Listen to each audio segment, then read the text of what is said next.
So today, disclaimer, especially for those of you who are watching at home, there will be profanity, in case you care. So, good morning. We shall start with the word fuck. Fuck is a fantastically flexible word. I found a really great song, apparently, by Monty Python. It's not really a song, it's more of a dialogue that talks about the versatility of the word fuck. Now, when we hear the word, along with many other words, it gives us a certain feeling.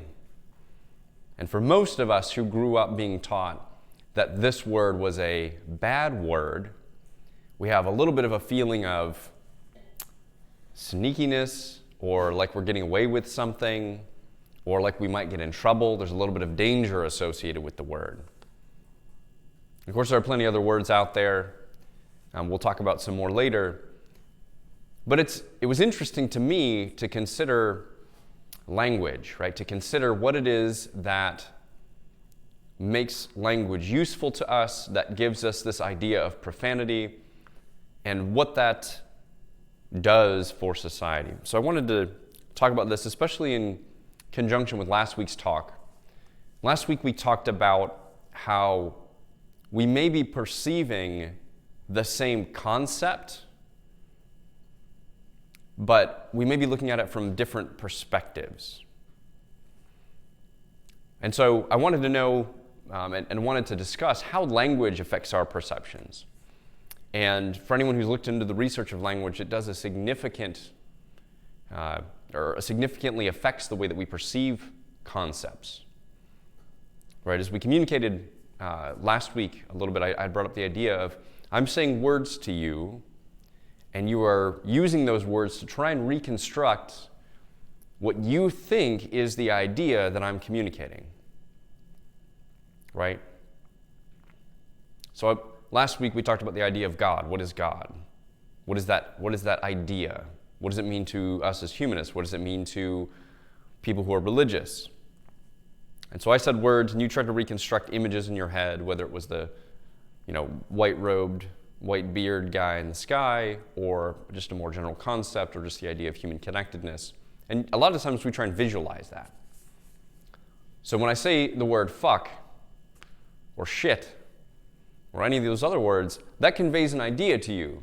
And it might be different to each of you, but it also conveys an emotion, right? Those are emotionally charged words because they're taboo. So language shapes the way that we see the world. So last week we talked about German, right? So in German there are words that do not translate fully into English. You can describe things differently in German, and you would have a better or worse understanding of a concept depending on how precise that language would be. So language then is basically just symbols, right? It's auditory symbols, and they're imprecise. You can never convey the full image of what you have in your head to another person through the use of language. We do a pretty good job. It's an approximation, and it's how we've developed society because we're able to transfer ideas through the spoken word and then through the written word as well. Now, of course, because it's imprecise, we often miss the mark. And I would argue that the majority of conflict in the world has to do with a failure to communicate adequately. Because I would think for the most part, we're all trying to get along as best we can. Not always, but mostly. And therefore, when we have conflict, it's mostly due to communication breakdown. So I think it's important to look at this idea of language to see where those breakdowns might occur. And then when you take that and you transition to social media, it becomes even less precise, right? We don't have the expression to go along with the language. We don't have the tone. We don't have the context. And then there's the whole idea of the fundamental attribution error. When you can't see someone, it is easier to attribute malice to them as opposed to attribute humanity to them. So as we look at this idea of perception, there are a couple of really interesting examples of how language helps you refine or dilute the perception of an idea or something that you perceive in the world. So people may have heard that the Inuits have dozens, if not hundreds of words for snow. So I looked up a couple of studies on those, and it's actually true. So they do have upwards, depending on the dialect, of 50 words for snow. The Sami, which is I think how you say it, which live in northern Scandinavia and northern Russia, have 180 words for ice and snow. So if they're out and they're looking at snow, like we might go out and we might see snow, and we might say, that is snow. We might use modifiers. The snow is white, the snow is yellow, the snow is muddy. But they have different words for the quality, the texture of snow, the stability of it, how it looks, how it feels, what it's useful for. And so when they see snow, they don't just see the idea of snow, they see hundreds of facets of concepts relating to snow. But if you ask them to describe shades of green, they might not even have a word that approximates it. Apparently in Russian, and there's a good TED Talk that I'll link afterward, in Russian they have 2 words for blue, and one relates to lighter shades of blue and one relates to darker shades of blue. And for an English speaker, we have blue, right? We have modifiers, adjectives that modify blue. But when we see a scale of blue and it shifts from light to dark, we're like, that's blue, that's blue, that's blue, that's blue. But for Russians, when it goes across that scale, they're like, that's this word, that's this word, that's this word. And then they experience a cognitive surprise. They've done scans of them. And says, oh, that's changed now. Now it's this other word that says dark blue. So it's amazing that even just in language, the way language is constructed, the way it's evolved, changes our perception of what we see in the world. And so the question I would ask about that is, do we have the words to describe the reality we want to bring about in the world? Most of us in this room speak English as our primary language. Some of us might speak a little bit of some other languages. But I would guess that most of us here speak or think in English, right? We think in English ideas. Now, English is a great language because it's very flexible, right? It has a flexible construction. You can speak it badly and convey the vast majority of your thoughts, but it doesn't have some of the pieces that other languages do. So the point of this talk is not to get up here and say profane words on Facebook, although it is quite entertaining. The point is to consider how language affects our ability to then influence reality and to communicate with each other. So as we think about our goal to advance the human story, do we have the right words to describe that idea? And so as we consider hold that idea in mind as we think about profanity and what it does for us. Now, I keep saying profanity and not swearing because as I was researching this, there are different ways to think about profanity. So profanity is generally just a culturally taboo word or idea, right? That's a profanity. It is profane.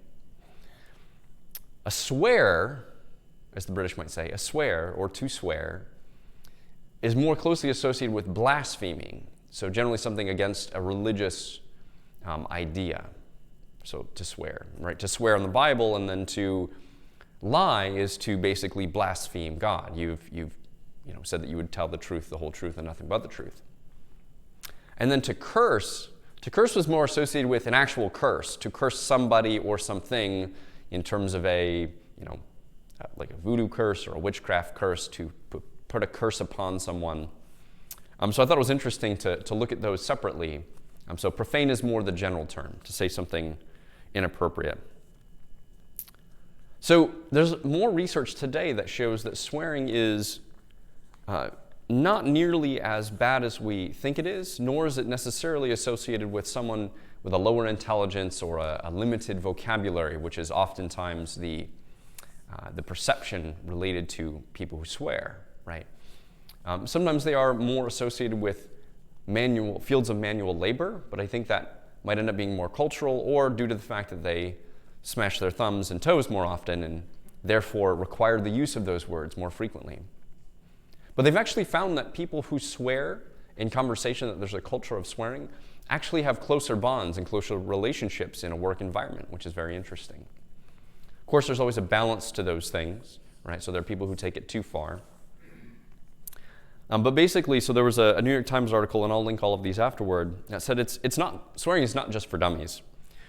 What's interesting is that in circumstances of encountering pain, swearing enhances or activates the fight or flight response, which of course increases adrenaline, which then actually allows you to mitigate pain.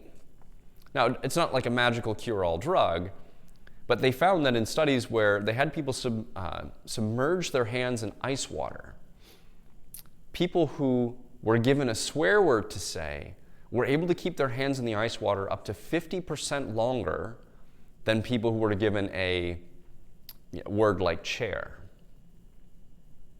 So it's really interesting. So swear, and it wasn't because it was a particular swear word, it was because it was a word that was considered taboo.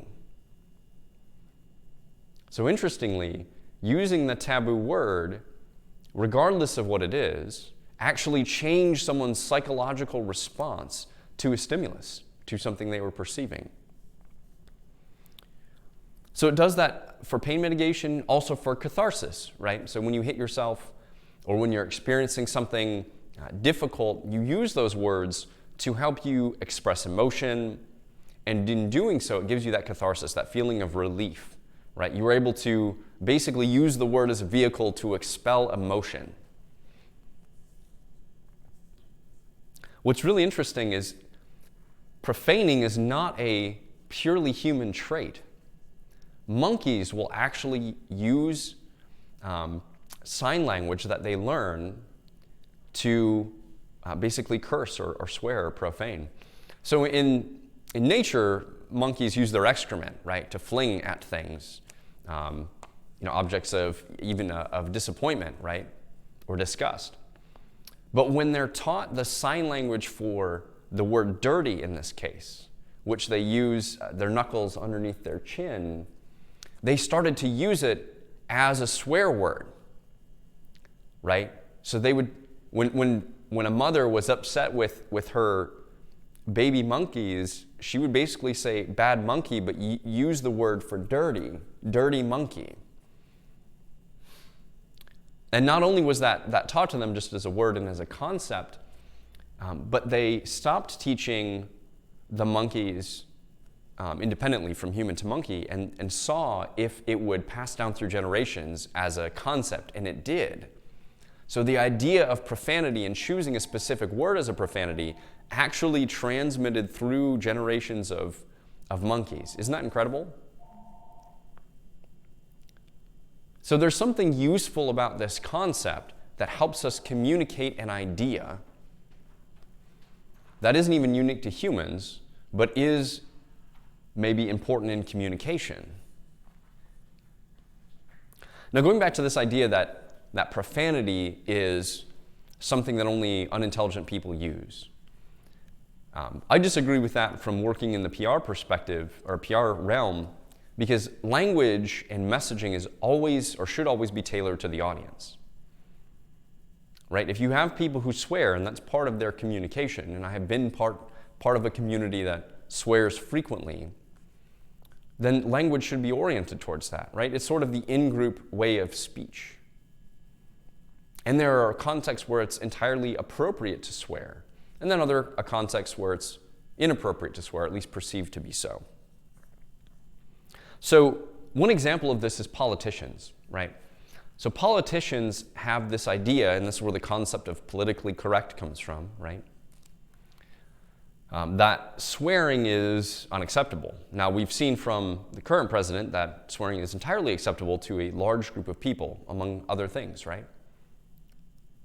So what's interesting is they've created a culture where it seems as though something is inappropriate, whereas I think a lot of politicians are perceived to be robotic, right? Where they're perceived to not be genuine. And a lot of that has to do with the fact that they speak differently than their audiences. Now, I think if they're good ones, they learn how to adapt, particularly in smaller settings. But I think they default to this ideal of quote-unquote civility, right?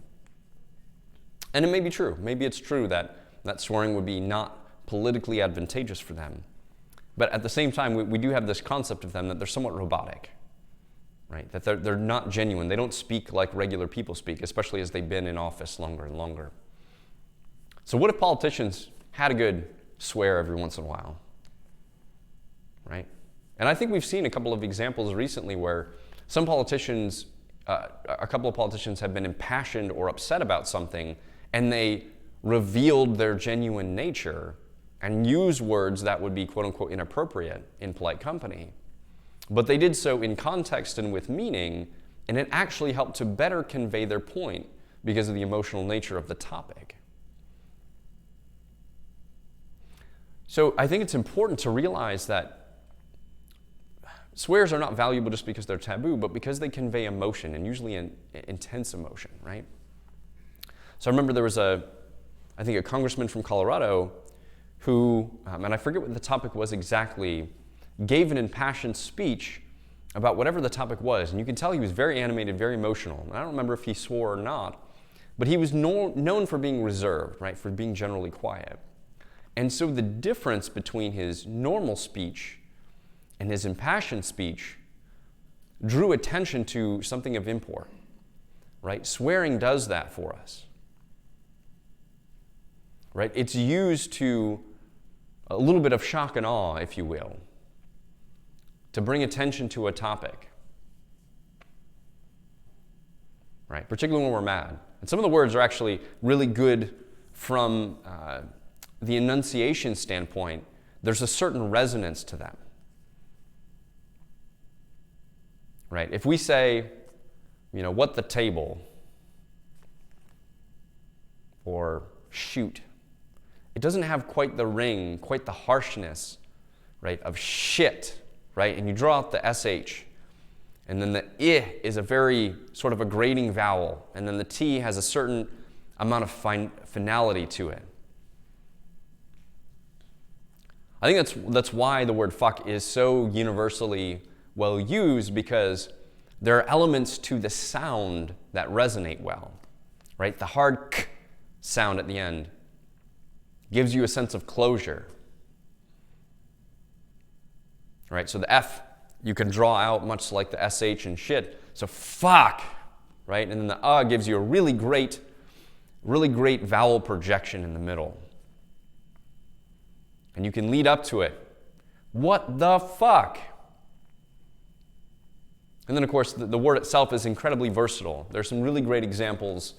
Boondock Saints is one of them, where they have a great tirade about the word fuck. The Monty Python thing, which I'll post later, and see if Facebook takes it down, about the word, right? It can be both a verb, a transitive verb, an intransitive verb, a noun, adjective, adverb. Basically, all parts of speech can be represented through this one word. Incredible flexibility and diversity. But realize that they do serve a purpose. So now I want to talk about, now that we've used the words a fair amount, which I think in a fairly tame way, I want to talk about offense. Right? So as we've been sitting here, and maybe we haven't blasphemed yet, I guess, but as we've been profaning, people either here at home may feel a sense of discomfort, a sense of offense, whether acknowledged or not. Right? We're programmed with years of experience around these words and ideas and concepts. So what does it mean to be offended? Now, personally, I think that we can only take offense, right? I think that's why the phrase is designed in that way. I take offense to that, because I think it's a choice. Now, I'm not saying that all offense is unjustified, because I don't think that's true. But I think a lot of the offense that we take as a society is something that we may overactively seek, particularly in the social media world of today. Now, we can intend to give offense. If I look to Eric and say, Eric, fuck you, I might be intending to offend Eric. Now, I would doubt that Eric is offended. I would have to think of something much more creative than that, maybe to offend Eric. So I might attend it, but he doesn't have to take offense. He might just think to himself, well, that's silly. Or who is this idiot that I would care to take offense from him? So we were at a comedy show some months ago. Fantastic comedy show because of what happened. So this is an adult comedy show, right? So people are there to hear comedy from adults. And during that comedy, one of the comedians was referencing human anatomy. And I didn't think it was even particularly vulgar. I don't remember the context exactly. But one lady found this discussion, and he'd used other curse words and swear words and profanities. But when he started talking about body parts and sexuality, for some reason, she found it incredibly offensive. So much so that she got out of her, well, first they had an argument at the table, probably about how offensive it was. And then she decided to get up during the show, was probably very inebriated, and start to berate the comedian about his comedy. Now, I've written a post about this before, both on the Facebook and the website, so I'd recommend that you check it out. But it was incredible to see that that was what she was offended by out of the show. So she chose then to take offense about a conversation about human anatomy, body parts, and sexuality. That was hers to take. Nobody else chose to take it. And it was clear to the rest of the audience that he didn't mean it to be offensive, right, to give offense to a particular member of the audience. Because comedy allows us to examine profane, inappropriate, or even sensitive topics in a way that separates ourselves from the idea, right? We're allowed to set aside our identity a little bit to say, well, he's just telling a joke, so he's not really attacking me, but even if I'm associated with that, I can look at it a little bit objectively and keep myself separate. So I think comedy, and a lot of comedy tends to be vulgar, is really valuable in that way. But she chose not to do that, and that's fine. She chose to take offense and then caused a ruckus, which was quite entertaining, and then left, along with her table, who gave various amounts of input as they went out the door, which happened to be near where the comedian was standing. And it really made the night. It really did. Because now the whole night became about discussing that event, which was now current and really energetic. It was a very spirited discourse between the comedian and those who were offended and left, which was pretty fantastic. But this idea of giving or taking offense, I think, is really useful to consider. So there's an article, and it's in the Irish Times, I'll link it later, that basically gives an argument for not being offended in the world, for doing your best to not take offense to things. And it's basically because you don't have to be upset all the time. Right? Life is short, or short enough, so why should we be spending all of this time and energy being upset or offended by something? One, often people don't even mean it to be offensive. And two, even if they do mean it to be offensive, people who mean offense are generally idiots, at least from my perspective. People who are spending their time trying to offend others are wasting their time, so why would you want to listen or care about what they say in the first place? Now again, I don't think that we should discount offense for everything. There are certain things where it is useful to be offended by, right? Another article in Inverse cited some studies that talked about why it might be useful to be offended, right? From our evolutionary perspective or standpoint, offense might be an outgrowth of the idea of detecting threats, right? If another tribe is being threatening toward you, right, being offensive or using offensive gestures or threatening gestures, right, it might be good for you to activate your fight or flight mode so that you're ready to defend your territory or defend your family. But now that we live in very close proximity where we're generally not fighting tribal land battles, that response might not be as valuable on a day-to-day basis. So we might run into more opportunities to be offended, but our response should be more suppressed than it currently is, because we've not escaped that evolutionary process yet. But there are things even today that we should continue to be offended about, right? So when we talk about profanities and curse words and going beyond that to the idea of slurs, right? Some of those things are useful to examine in a conversation, right? There are still words that I am uncomfortable saying because of the cultural baggage associated with them, right? So the N-word, right? Because that word, and what's interesting is it depends on who uses it, right? So if a black person uses the N-word in relation to him or his other black associates, that's generally found to be accepted. If a white person uses that word, almost all the time, that is considered to be inappropriate and highly offensive, which makes sense given the cultural context. But there are words like that, and slurs in particular are very dangerous in terms of ideas. Now, I'm not a fan of any sort of restriction on language, but I think there are things that culturally we should consider very carefully, and as humans, we should consider for their functionality in everyday use.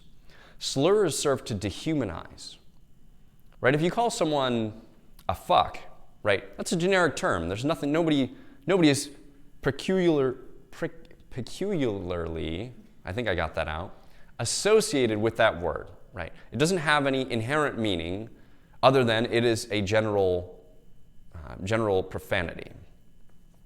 But if we call someone, whitey or cracker, right, there are certain things associated with that, or redneck even, or hillbilly, right? There are certain things associated with that. And what those words do is they make people into the other as somehow different from us,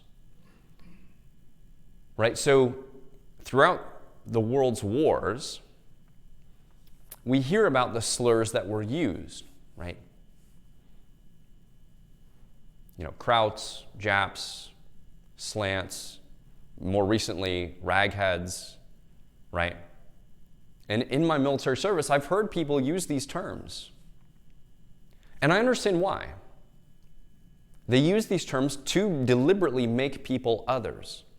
It's much harder to think about shooting or bombing someone when you think, that person is just like me. They have children, they have a family, and a lot of times, particularly in Afghanistan, farmers would be paid $20 to go shoot a mortar at a convoy when it came by, or to press a command line detonator to try and blow up something. And they knew there was a risk, and they know it's wrong to kill people, but when $20 is more than you make in 6 months and you need to figure out how to feed your family, well, that's a tough choice. It's not as simple as people think, oh, they're all terrorists. Everyone over there is a bad guy. Absolutely not true. And I saw it on the ground where people who might work with us during the day because they want their country to develop into something better, at night might be setting basically booby traps for our convoy because that's the reality of their world. So to categorically separate them as non-human, I think is a mistake. Because it leads to things where we treat them as less than human. Where there are, so you look at the Abu Ghraib prison, right? So they treated them as less than human and tortured and humiliated them. Many of those things happen in Afghanistan. And does that actually build toward the objective? No, the objective was actually to help rebuild the country. And to do that, we needed a good relationship with local leaders and local people. And we can't do that if we see them as less than human. It's the idea of colonization, of the white man's burden that we have to go throughout the world and save it, right? Because the rest of the world is uncivilized and less than human. So while I advocate for the use of swear words, I would advocate caution, on the other hand, when it comes to slurs. anything that separates people from you, anything that makes them seem different from you, is dangerous. Now, we should still be able to discuss about the words and their context, but it is something where we should exercise some significant caution. So back on the idea of offense. Some of those things, some of the ways that people use words, we should challenge, and we should be, quote unquote, offended by. Now, that doesn't mean we have to put out a long Facebook post about how upset we are about it, but to engage in a discussion on how we use language or how we interact about things. So I'll give you an example. So I was at a dentist appointment this last week, and I heard a guy having a conversation with two female front desk workers. And I don't know what their relationship was, and I don't know what the dynamic is, but I found the conversation that he was having with them to be inappropriate, particularly for a front desk situation. And I perceived that they were being made uncomfortable by the conversation. Now, they didn't do anything, so they were basically telling him to stop, but it didn't seem as though he was getting the message. And so they might not have wanted to cause a scene, or they might not have wanted to engage in a confrontational discussion. So I decided after maybe a minute of reflection that it would be good for me to address the situation. And I didn't go up there and say, you need to stop doing what you're doing right now. I went up there and asked, do you think this is an appropriate conversation and interaction to be having at a front desk? Now, that's kind of a leading question, and he answered no, that he thought not. But I went on to explain that regardless of what the reality is, this is the perception you're giving. The perception you're giving is that you're irritating these two women who appear to be uncomfortable, and that there might be an issue related to consent here, because he kept touching them on the shoulder. So that's something where I didn't have to be outraged and righteous in my engagement with that conversation, but it was important to challenge it because it made me uncomfortable, and you could call that offended. And by going up there and challenging that, maybe I was wrong, maybe I perceived the situation in an entirely different way than it was intended, or even received on the part of those two women. But by challenging ideas like that and doing so in a respectful way, we can actually work to change the ways that we perceive acceptable behavior. Maybe we can empower other people to go out and say, hey, I don't think what you're doing is right. Now, I am not in any way a fan of shutting down speech, and I see this a lot on college campuses where a controversial speaker will be listed as coming or be invited by a certain group of people, and students protest their appearance at all. Now, I can understand that people are coming oftentimes to give hateful ideas, and there is some danger in that, absolutely, and we should consider it. But if the ideas are so wrong, and if they are so hateful, then I think it's important to not repress them, but to let them in the light and address them, and refute those ideas, and explain why they're wrong, and give an impassioned and reasoned defense of the ideas that you think are good and right. Because I think the alternative is that that speech gets pushed underground but continues to grow, and there is no public chance to address it and hold it up as the ugly thing that it may be. So those, I think, are the times where offense, if you want to call it that, is still justified. Not even justified, but also required. It's important for us to go out and have conversations, and pointed ones, to challenge ideas that we think not are just bad or we don't like, but are contrary to the goals of humanity. Making people into the other, making them less than human, exploiting people. we need to consider and challenge those things. So with that said, what do we do with this information, right? I got to say some profanities on the internet. That was fun. I got to swear at a humanist church congregation. That's an entertaining dichotomy. But what do we do with that, right? That's not the point. One, I think it's really important to realize that offense is taken and not given. It might be intended to be given, but we choose to accept it. Yes, thank you for the offense. I would like to take that today. And I think if we keep that in mind, it'll make our lives a little bit easier and help us focus on the things that truly require our engagement. There's the idea in social media that you don't feed the trolls. And I think that's a really important idea to keep throughout our lives. Don't feed the trolls in your life, but do address the ideas that you think are important to correct. And so when we choose what to be offended about, do so with a sense of purpose. When you engage in a difficult conversation, are you correcting some injustice to humanity, or is it something you're just uncomfortable about? I think we should be very deliberate in what we do when we're choosing to take offense. I think otherwise, and I think particularly in today's society, we cry wolf too many times. And I mean we as society as a whole. We've cried wolf about so many things over which to be offended that no one even thinks anything is worth being offended over at all, or they think everyone is too sensitive. And then at that point, they can basically set aside, well, you're a quote-unquote social justice warrior, or you're a snowflake, or you're a easily offended person, so I don't have to listen to anything you say, when that person might be bringing up a valid point.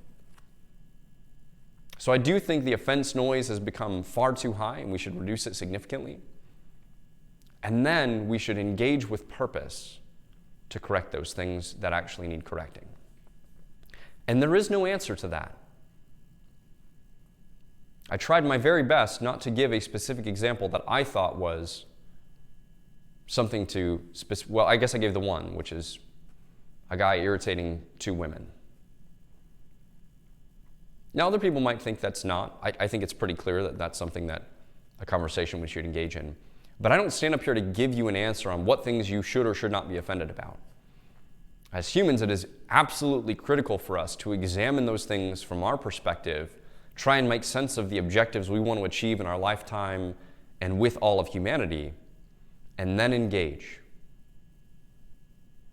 Because I think it's too easy to follow the social weather vane and say, oh, we should be offended about this, or we should be offended about this. No, I think we really need to think about what we need to be offended about.